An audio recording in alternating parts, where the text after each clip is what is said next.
Aziz kardeşler, aziz izleyiciler. Aziz kardeşler, gördüğünüz bak bu bozkere, qomakere xam şişəklər satılır. 500 baş heyvan mı? Hamısı da belə birinci, ikinci qarına Qızılyelin xam şişəklərdir.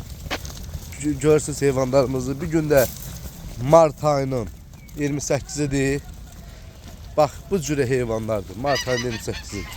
Kimlər almaq istəsə zəng eləyib, buyurub gəlib ala bilər.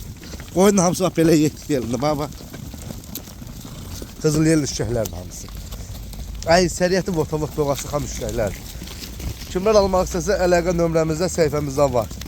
Zəng eləyib, buyurub gəlib ala bilər. Allah alan qardaşlarımıza xeyir versin. Hamısı birinci, ikinci qarnadır. Hamısı quzu dişdi. 400'ü bir heyvanın quzu dişi ağzınadır. 400 dənəsi. Doğmuş, doğmamış, 2 doğmuş. Görürsünüz. Kimlər almaq istəsə zəng eləyib, buyurub gəlib ala bilər. Heyvanın içində bir 300 tamam belə vatavot doğası şişəyimiz var. 300 dənə. 10 gün, 15 günə, 20 günə doğası şişəklərimiz var. Süperdi heyvanlardır, süper. Mart ayında 28 aziz kardeşler. Görsün heyvanlarımızı. Kələd də hamısı kələd. La bak bozlara bak.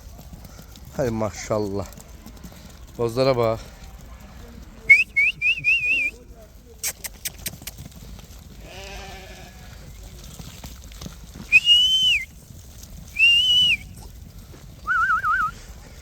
Hem sapıların birinci qarnadır. Özde Qızılyelin. Votavot doğası. Değerli atlarına bakabilirsiniz. Bak. Mesela bak votavot doğasıdır.